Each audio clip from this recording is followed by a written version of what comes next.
Welcome to the Have Mandolin Will Travel podcast. This is If Looking Liking Move, Romeo plus Juliet, 1996. Right on the heels of learning Opera Orlando was doing Verdi's Macbeth, I found out Orlando Ballet was performing Prokofiev's Romeo and Juliet this season. And in the spirit of my deep dive into 4 Macbeth films in the run-up to the opera, I watched 2 versions of Romeo and Juliet in anticipation of the ballet. Baz Luhrmann's Romeo plus Juliet, starring Leonardo DiCaprio and Claire Danes, and Franco Zeffirelli's Romeo and Juliet from 1968, starring Olivia Hussey and Leonard Whiting. First up, Romeo plus Juliet. Part 1. Top-level reaction. Romeo plus Juliet was a big hit, grossing $147 million against a $14 million budget. It received generally positive reviews and is fondly remembered by pretty much everyone who was a teenager in the 90s. I saw it in the theater but did not remember much about it.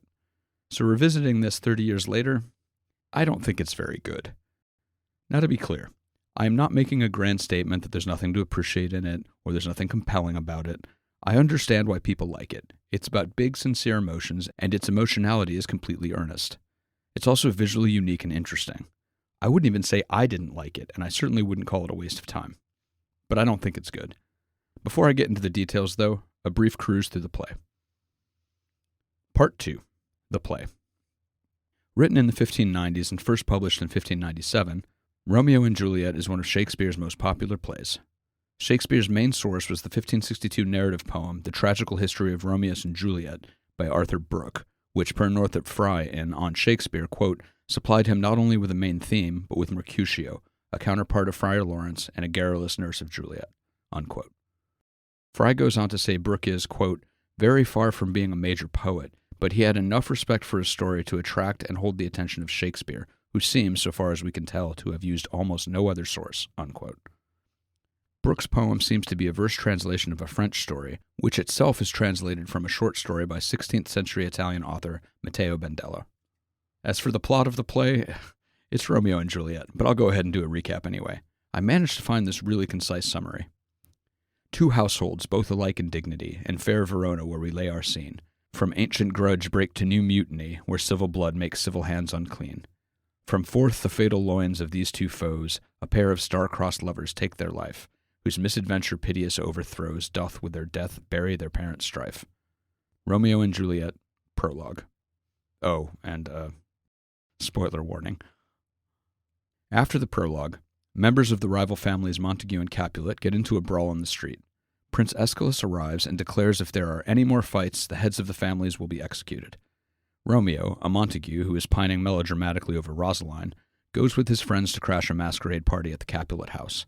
At the party, he sees and falls instantly in love with Juliet, the daughter of old Capulet and Lady Capulet, and they have a nice moment together. He is seen by Juliet's cousin Tybalt, who is talked out of attacking him by old Capulet. After the party, Romeo sneaks over the Capulet garden wall to Juliet's balcony and they declare their love. Romeo and Juliet are married in secret by Friar Lawrence, who hopes that the union will end the feud between the 2 families. Shortly afterward, Tybalt finds Romeo and challenges him to a duel. Romeo refuses to fight, but his friend Mercutio challenges Tybalt, and while Romeo tries to break them up, Tybalt stabs Mercutio and kills him. Romeo then kills Tybalt and flees. Prince Aeschylus banishes Romeo from Verona. Before Romeo leaves for Mantua, he and Juliet spend a night together. After he goes, Juliet's parents come in and tell her they've arranged her marriage to Paris, a noble kinsman of Aeschylus. Friar Lawrence tells Juliet to agree to the marriage, but then take a potion that will make her appear to be dead for 24 hours. Lawrence will write to Romeo and tell him the plan so he can be at the Capulet family tomb when she wakes up and they can run off to Mantua together. Lawrence's messenger cannot deliver the message due to a plague in Mantua, and Romeo only hears that Juliet is dead. He gets a vial of poison from an apothecary and then goes to Juliet's tomb to kill herself. At the tomb, he encounters Paris, who tries to apprehend him. They fight, and Paris's page runs to get the authorities. Romeo kills Paris. Romeo finds Juliet, seemingly dead, and drinks the poison, killing himself. Juliet then awakes, and after finding Romeo dead, stabs herself with a knife. Everyone shows up, finds out everything that has happened, and they decide to end the feud. The end. A comedy gone awry.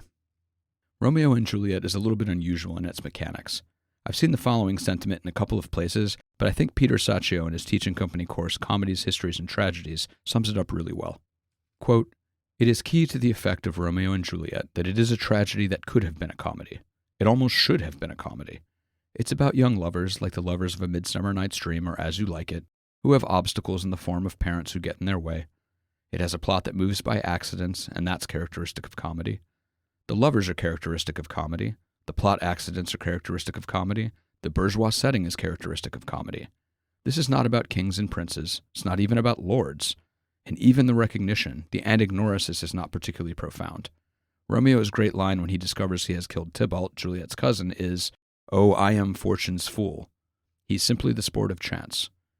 I am fortune's fool is not a great insight. I don't mean that the play is trivial or superficial. I find it a deeply moving play, but its excellence does not lie in subtle penetration into the qualities that make for success in nobility or even in Italian citizens. Its excellence lies in its expression of passion." Unquote. Note, anagnorisis is a moment where a character makes a critical discovery. A villainless tragedy. Something else I think is interesting about this play is that, in contrast to pretty much all of Shakespeare's other tragedies, there's not really a villain. Even Paris, who sets the endgame in motion with his impending marriage to Juliet, only does so unwittingly. He doesn't know she's already married. He's just some guy and seems like an alright dude. Paris drawing his sword on Romeo in Act 5 makes perfect sense given the information he has. Romeo, an enemy of his betrothed who killed her beloved cousin and presumably caused her death by grief, has now defied his banishment in order to show up at her and Tybalt's tomb for some reason. He thinks it's to do some villainous shame to the dead bodies. Tybalt is maybe the closest to a villainous character the play has, but he's really not any worse than, say, Mercutio. He's a lot less fun and engaging than Mercutio, but that isn't a character flaw. If you swapped the two men, you'd probably think Tybalt was quick-tempered but not a bad guy. I think it's only because the play focuses so much on Romeo and Mercutio, the hero and the most charismatic character respectively, that Tybalt looks more like a villain. He's certainly an antagonist, but he isn't necessarily a force for evil, and certainly isn't a Machiavellian schemer.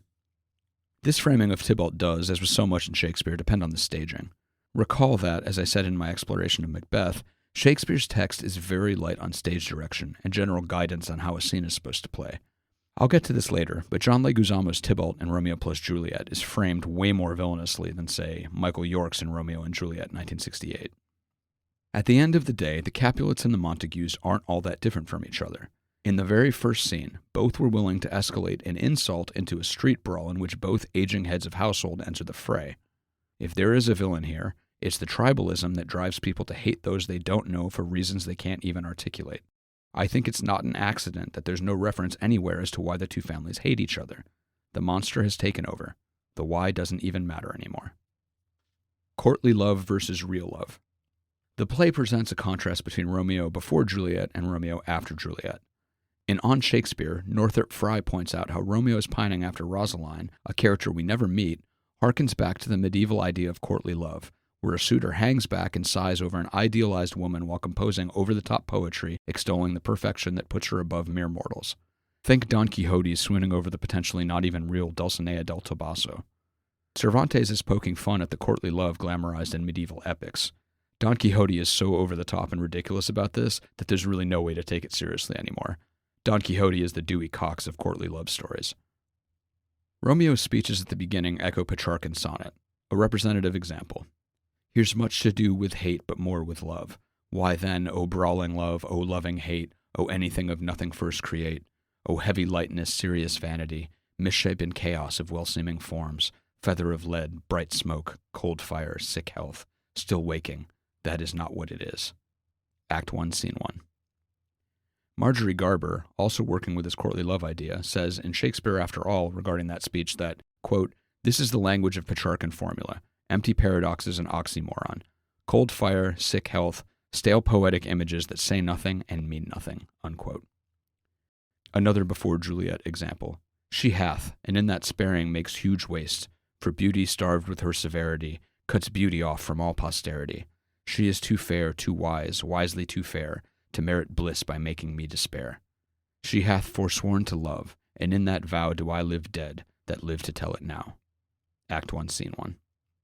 Romeo's Petrarchan language here is eye-rollingly pretentious, and also really stilted and awkward with all the rhymed couplets, a form that's extremely hard to maintain for any length of time without coming across as complete doggerel. The above speech is also really harshly iambic and end-stopped, which gives it a weird sing-song rhythm that feels incredibly unnatural. It's what a melodramatic doofus thinks is deep poetry. This all changes the second he sees Juliet. As Garber says, quote, when Romeo falls in love with Juliet, his language changes and becomes sharply inventive, witty, and original, unquote. All of his previous maudlin verse has been performative, said not in aside but explicitly to another character, but his first lines at seeing Juliet are only for himself. Oh, she doth teach the torches to burn bright. It seems she hangs upon the cheek of night as a rich jewel in an Ethiop's ear, beauty too rich for use, for earth too dear. So shows a snowy dove trooping with crows, as yonder lady or her fellows shows. Act 1, Scene 5. This is far better than anything he has said until now, and even though he's still using rhymed couplets, the lines have been freed from the end stops and rigid iambicness, which makes them feel way more fluid and natural. His actions, too, reject the courtly love conventions, as his first instinct isn't to hang back and moon, but to approach her. Romeo has eschewed love from afar, and rather than spouting conventional nonsense, he and Juliet actually interact, with their first interaction being a Shakespearean sonnet and dialogue. Romeo never goes back to his Petrarchan days, and Mercutio makes fun of his earlier pretentiousness, name-dropping Petrarch and mocking the overwrought mythology-laden references that those types of poets use. Now is he for the numbers that Petrarch flowed in. Laura to his lady was a kitchen wench, Mary she had a better love to berhyme her, Dido a dowdy, Cleopatra a gypsy, Helen and Hero hidings and harlots, Thisbe a grey eye or so, but not to the purpose. Act 2, Scene 4. It's also telling that the first time Mercutio talks to Romeo in his After Juliet period, he says, now art thou sociable, now art thou Romeo, now art thou what thou art, by art as well as by nature. Act 2, Scene 4. Romeo's earlier affectation is gone. He is himself again. Courtly Love versus Real Love, Part 2. Paris. Marjorie Garber points out that, like Romeo and Rosaline, Juliet also has a false romantic pairing in Paris that is reflected in the language. In Juliet's first scene, when Lady Capulet is trying to talk him up, Paris is described in more weird rhyming couplets. This precious book of love, this unbound lover, to beautify him only lacks a cover. The fish lives in the sea, and 'tis much pride for fair without the fair within to hide. That book in many's eyes doth share the glory that in gold clasps lock in the golden story.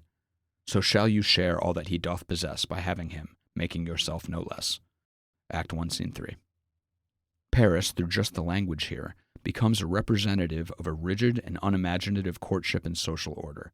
Against that, Juliet has her first sonnet with Romeo. Poor Paris never stood a chance. He and Juliet don't explicitly meet until Act 4, Scene 1, after Romeo and Juliet are already married.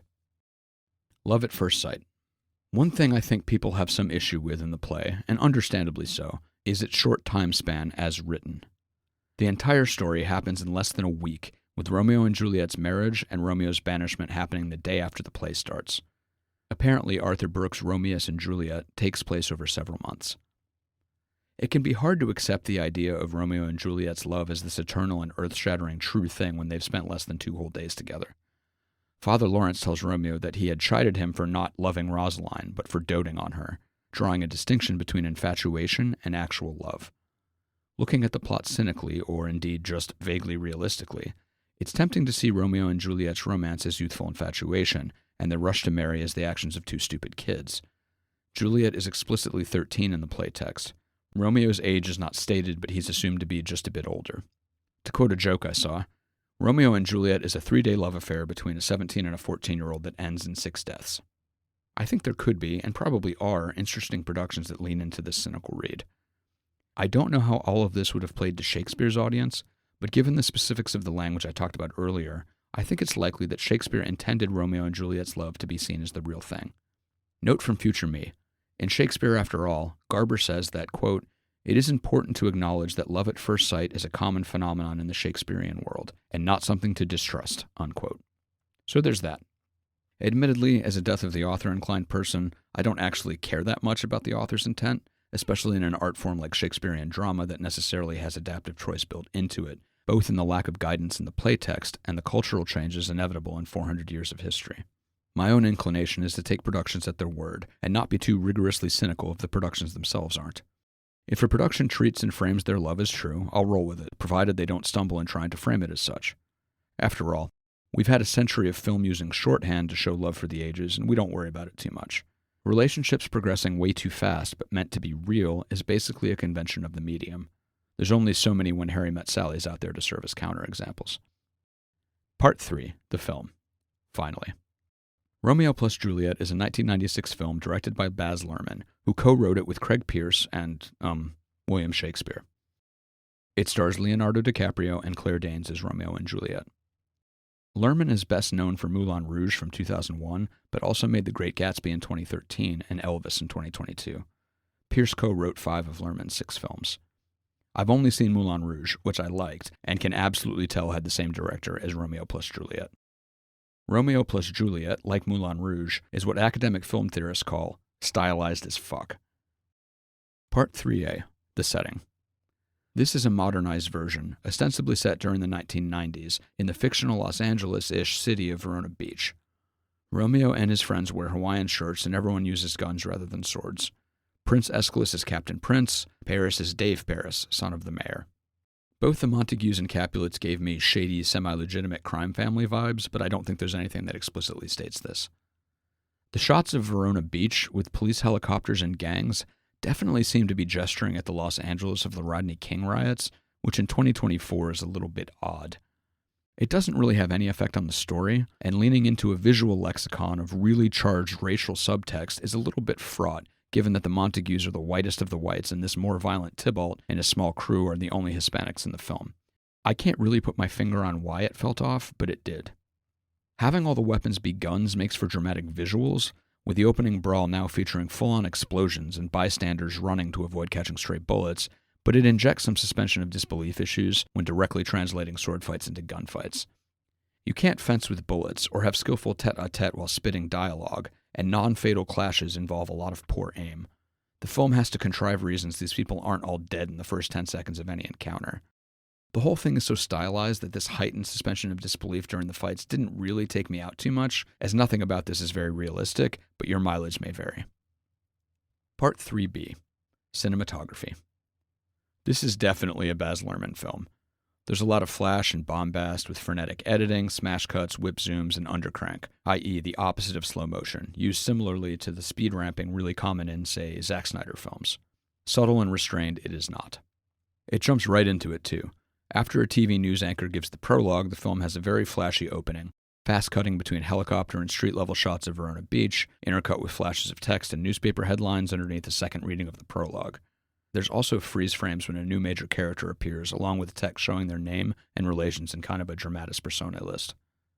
Throughout this opening and the fight that starts the action, the speed of the edits is absolutely breakneck.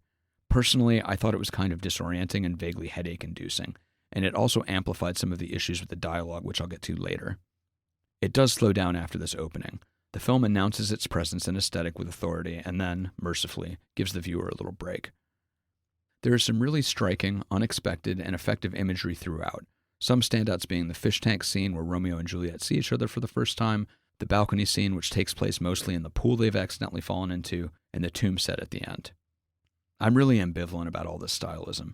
It's definitely interesting, often fun, and it is definitely unique, but sometimes it feels like stylism for stylism's sake, in a story that for the most part is a domestic drama. I suppose given that it's a domestic drama, it makes sense to heighten the shit out of it, but everything at all times is just the most. I found it occasionally exhausting. I do think, though, that in the scenes of Romeo and Juliet together, the lavish excess serves to heighten the sense of an epic and dramatic love. Part 3C, the acting. For me, the elephant in the room for this film is that the acting is, charitably, uneven. Most of the cast came across as uncomfortable with the Shakespearean text. There were lots of moments, especially in dialogue scenes, where it felt like the actors didn't know what the words they were saying meant. In those moments, the performances didn't feel integrated. They didn't feel natural. They didn't have the push-pull of a real conversation. It was, say lines, wait for the other person to say lines, say more lines.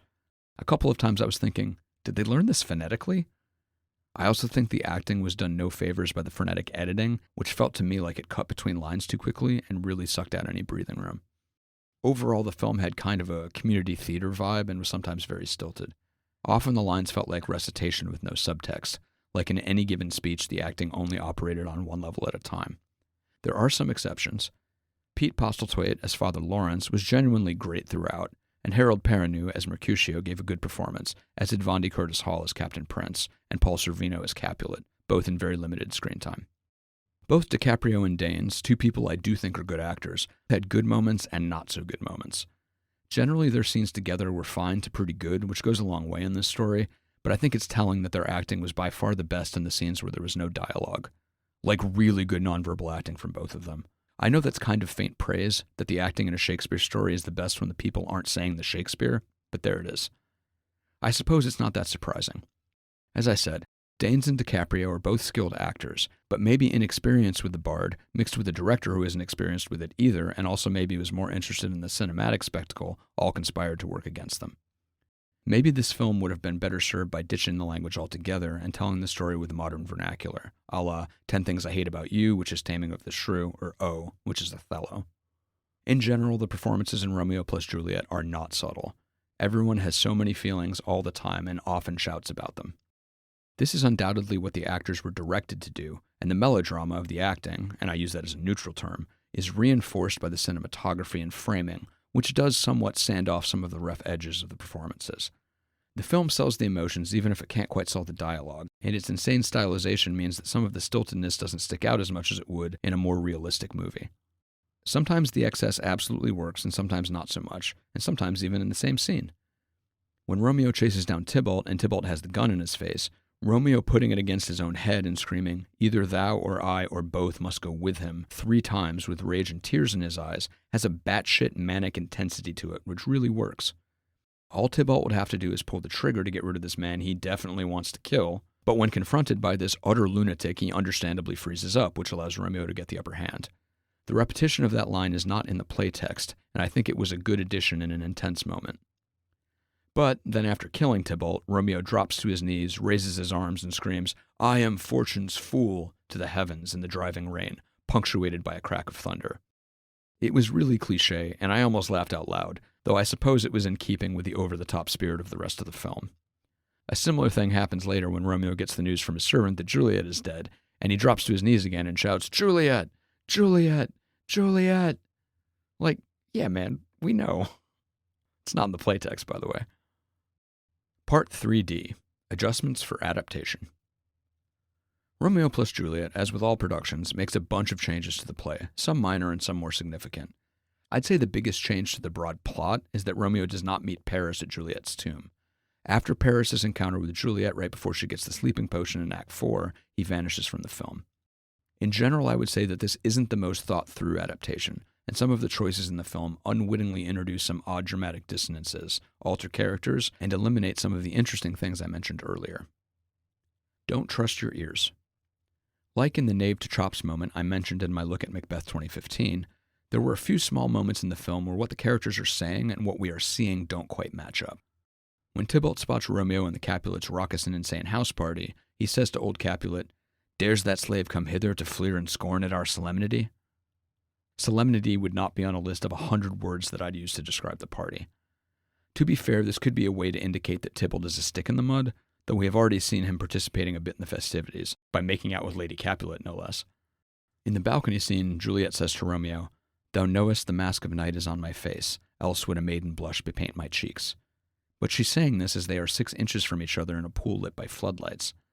The last small example I want to point out is that at the end, Prince says, "And I, for winking at your discords too, have lost a brace of kinsmen." In the play, this is a reference to his dead relatives Mercutio and Paris, but in this version, there's never been an indication to the audience that Mercutio is related to Prince, and Paris isn't even dead. None of these are big deals, or even small deals really, but I think they are indicators of a production that didn't think too hard about the meaning of the text when they designed the look of the film. Language shifts, cuts, and shuffles. Some of the adjustments to the language felt a little haphazard. There are frequent spots when a part of a character's line has been cut mid-line, which alters the flow and rhythm to make it less versy.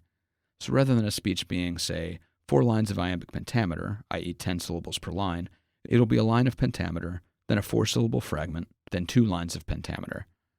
These kinds of cuts sometimes put pauses in unnatural places in the line, though I guess it's not crazy noticeable unless you have really internalized the cadence of the pentameter.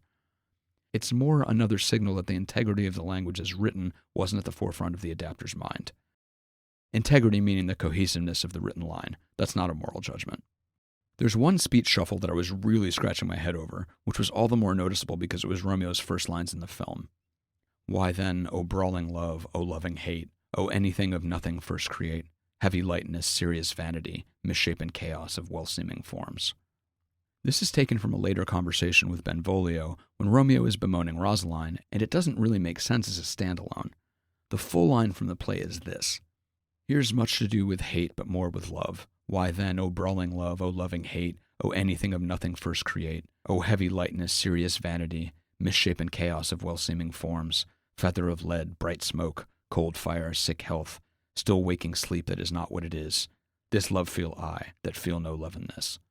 The point of the statement is completely contained in that last line that the film didn't include.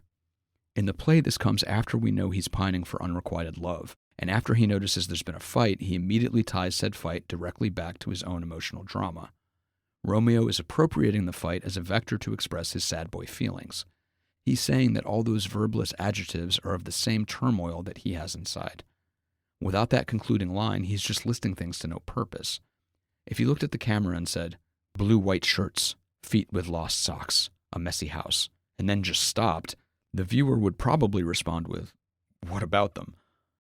This is said in voiceover, and without any reaction from anyone else or a concluding sentiment from Romeo to let us know what he's even driving at, it's extremely unclear what the film is trying to convey with this line. Also, since it's the first thing we hear him say, and it doesn't have the reference that he's sad because of his teen angst bullshit, it just sounds like he's being philosophical. But to what end? It isn't a complete thought, and given that it comes right after the opening fight, it seems here like he's contemplating the feud itself, which he isn't. At this point in the playtext, Romeo is supposed to be a head-up-ass dipshit who thinks he's being deep. Here it just kind of sounds like the film thinks he's actually being deep. Like they wanted a philosophical-sounding romantic line to immediately characterize our hero without noticing that it's intended to be pretentious and self-obsessed drivel.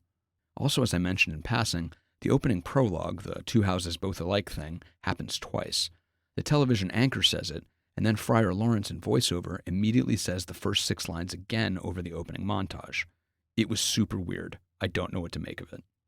I guess it's just another thing that makes me think this adaptation wasn't thought about all that hard in a holistic sense. Wherefore art thou ignoring Juliet? The biggest thing that jumped out to me in the film was how much Juliet felt sidelined. Her part is really cut down, both in number of lines and her impact on the drama. As written, Juliet's part is pretty comparable in size to Romeo's, and Mark Connor, in his teaching company course, How to Read and Understand Shakespeare, argues that Romeo is not the tragic hero of the play. Juliet is. Once the spell of Rosaline is broken, Romeo is largely static, where Juliet develops as a character, going from an obedient child to a smart and determined adult more in control of herself than her new husband is. The contrast of their parallel final scenes with Friar Lawrence encapsulates this neatly. Romeo, facing banishment, is a sobbing, ranting wreck who throws himself on the ground while Lawrence calls him a madman and repeatedly tries to get him to listen. Juliet, having just lost her cousin to death and her husband to exile, about to be forced into marriage and prepared to kill herself if they can't come up with a plan, is articulate and grimly in control. Lawrence never has to tell her to calm herself, and she ends the scene with, "Tell me not of fear." And only a few days earlier, she was a demure and obedient daughter. Per Shakespeare'sWords.com, Romeo has 617 lines against Juliet's 542. In Romeo plus Juliet, she has 177. And it's not just that everyone's lines got chopped to get the runtime down, she feels absent in this, at least compared to other productions. There are full scenes of Juliet reacting to events or thinking through things that are almost entirely cut. The one that stuck out the most was Act 3, Scene 2, where right after Tybalt is killed and Romeo is banished, she has a rather long scene where she reacts to and processes her cousin's death and has to work through being conflicted about Romeo's actions and what they might mean. In the film, after Tybalt dies, this scene is completely skipped and we go right to seeing Romeo upset about being banished. Then Juliet's nurse enters and relays that Juliet is weeping and upset. Juliet has about 100 lines in that excise section, and only about 8 of them make it into the film, and they have been split apart and shuffled to later in the narrative.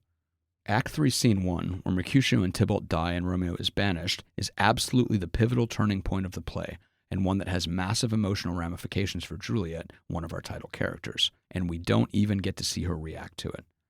The film chooses to bias towards Romeo here, giving him a big emotional reaction to his banishment, but only relaying her grief secondhand, and briefly at that. By the time you do see the very few of Juliet's lines that were retained, They come after the emotional drama has already crested.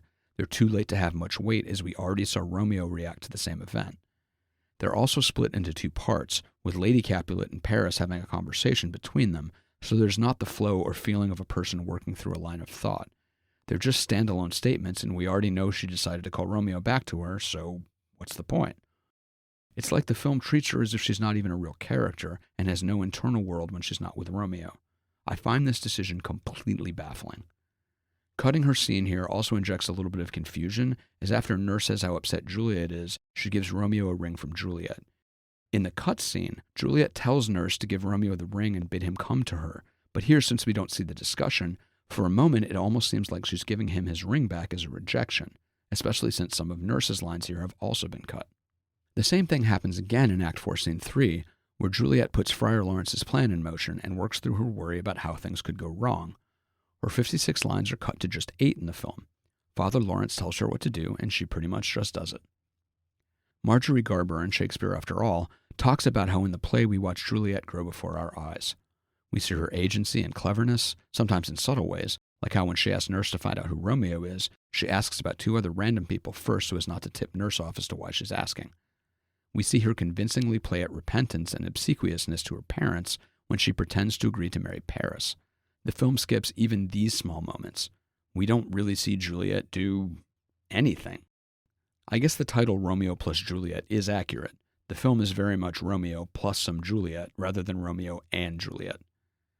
And I understand that this bias towards Romeo is potentially a marketing decision, as DiCaprio, even pre-Titanic, was the main draw in this movie. But whatever the reasoning, this decision, in my opinion, makes the movie worse. Capulets and Montagues. The tilt toward Romeo also extends to the Montagues in general. The first point of view characters of the play are the Capulets Gregory and Samson, who are looking to quarrel and trigger the opening fight with a biting of thumbs. In Romeo plus Juliet, their parts have been shifted to the Montague boys. Showing the Montagues first and focusing on them has the effect of making them feel more like the protagonist than they do in the play, especially since they are immediately contrasted with this version's more aggressive Tybalt. The Capulets do not come off well in this film. Old Capulet is a violent prick, and Paul Sorvino is pretty intimidating in the role. Capulet beats Juliet when she refuses to marry Paris, and it's clear that the entire family is afraid of him. He even cows Tybalt at the party with what's essentially a threat display. Tybalt himself reads as kind of a psycho, and Leguizamo plays him with a very threatening aura, despite not being a physically imposing man. After Romeo refuses his challenge to a duel, this Tybalt beats him mercilessly until Mercutio intervenes. This pretty much completely absolves Mercutio of any responsibility for the fight that triggers the tragedy, and lays it all at the feet of Tybalt, who likely would have otherwise beaten Romeo to death. In the playtext, Mercutio, who if you recall is not a Montague, is spoiling for a fight and starts the duel himself when Romeo doesn't take the bait. In case it wasn't obvious enough, at the costume party, Tybalt is dressed as the devil. There's also a strange moment at the party where Tybalt is seen making out with Lady Capulet, who is his aunt. It doesn't have much of an effect on anything, but it's another sordid affair that really doesn't make the Capulets look good. I wonder if this is added to justify why Lady Capulet is so bloodthirsty later and demanding revenge for Tybalt's death. That doesn't really seem necessary, but if that's the reason, whatever, I guess. All of this taken together makes the Capulets feel more like the villains in this film, rather than the approximately equivalent faction they feel like in the play. We see almost nothing of old Montague and his wife, or of any of the Montagues other than Romeo and Benvolio after the opening, so we're left with 2 nice Montagues, Romeo and Benvolio, and a bunch of not-so-nice Capulets.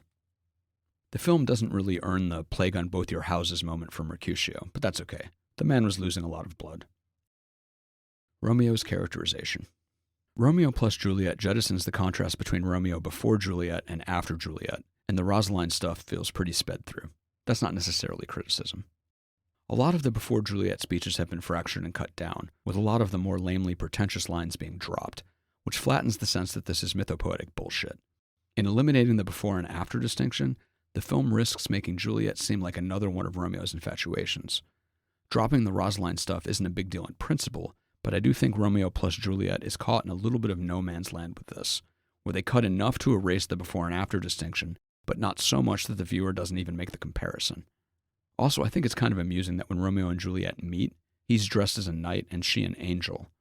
It's really striking and cool looking, But on a literary snob level, it's kind of ironic, as the costumes unwittingly recreate the courtly love trope of a knight sighing over an unattainable woman he sees only as an angel over playtext that is explicitly rejecting it. I thought it was a little odd that the film cut out some of the striking lines Romeo says when he first sees Juliet. His lines are truncated from this: "Oh, she doth teach the torches to burn bright. It seems she hangs upon the cheek of night as a rich jewel in an Ethiop's ear, beauty too rich for use, for earth too dear. So shows a snowy dove trooping with crows, as yonder lady o'er her fellow shows. The measure done, I'll watch her place of stand, and touching hers, make blessed my rude hand. Did my heart love till now? Forswear at sight, for I ne'er saw true beauty till this night." To this: "Did my heart love till now? Forswear at sight, for I never saw true beauty till this night." It kind of surprised me, as they're cool lines, and this film isn't exactly shy about dramatically expressing big romantic sentiments. Balthazar, Paris, and visual weight. This is a very small thing, but it stood out as dramatically careless. The play has an extremely minor character named Balthazar, who is Romeo's serving man. He's name-dropped once in Act 4 and then shows up for the first time in Act 5 to tell Romeo that Juliet has died. He is with Romeo briefly at the tomb and then helps explain what happened to everyone after Romeo and Juliet killed themselves. He only has like 30 lines, and they're all exposition, with some just being, "No, my lord, Romeo," full half an hour. He's a purely plot-functional character. Romeo plus Juliet goes out of its way to include him twice earlier, to strange effect. He's present at Romeo and Juliet's wedding for some reason. By some reason, I mean from a dramatic economy perspective. While in-universe it might make sense that he was there as he's Romeo's servant, in the film, who the fuck is that guy? I think it's the first time he's appeared, and he's just this dude we've never seen before who shows up at this small intimate wedding ceremony where the only other people present are main characters. He also shows up later when Father Lawrence is performing Juliet's funeral, dramatically bursting in, seeing her body, gasping, and then running out. This is not necessary at all. If, like in the play, some guy from Verona that Romeo clearly knows just showed up out of nowhere and gave Romeo the news, no one would even blink or wonder, "Gee, I wonder how he found out." The worst part of this is that aside from being unnecessary, the way the funeral scene is shot makes Father Lawrence look like a complete idiot. Lawrence looks right at Balthazar and makes no signal for him to calm the hell down and makes no move to stop the man who is obviously going to run to Romeo and screw up the entire plan. And in this version, he doesn't even come to the tomb with Romeo, so despite having even less to do than in the play, he is given way more emphasis in this film. And for what? To plug a plot hole and introduce a way bigger problem? To distract the viewer in the joyous secret wedding scene? It's yet another collection of small decisions that might seem okay in isolation, but are really weird when the whole of the film is taken into account. Paris's evaporation after his brief conversation with Juliet at Father Lawrence's is another bit of dramatic imbalance. Paris, played by Paul Rudd with a good-natured charm, shocking I know, is more present in this version. He isn't given any added dialogue, but has a lot more interaction with Juliet at the party, and is given a lot of visual weight, which makes his disappearance a little jarring. He seems like he's going to be more important than he ends up being. If they were going to cut out his death, they probably should have given less attention to him earlier. The ending. Cutting Paris from the ending also results in some plot weirdness. When Romeo drives back to Verona Beach, he's being chased by police helicopters who know he's there for some reason. When he gets to the church where Juliet is buried, the police and the helicopters are pointing both spotlights and rifles at him, and he responds by shooting at them before grabbing random man on the church steps, using him as a human shield and shouting, "Tempt not a desperate man." The police then back off, and he lets the hostage go and heads into the church to find Juliet. This is extremely weird. Tempt not a desperate man is, in the play, what he says to try and warn Paris away before they fight at the tomb. It makes sense in that context, though it doesn't actually back Paris off. I don't think the police would hear that line from a guy who is just shooting at them and taking hostages and go, he sounds serious. We should probably just let him do his thing in there. Even in a movie this strange and stylized, this feels like it breaks the rules of the film's reality and had me thinking about the filmmaking decisions during what should have been the start of the film's emotional climax. The insertion of random meat shield guy is also strange. This scene happens on an abandoned street at night, so I guess this dude either works at the church or just has awful luck. And Romeo doesn't even lock the church doors behind him, so I guess Captain Prince just respects people's privacy. Or he's a vampire and can't go on sanctified ground.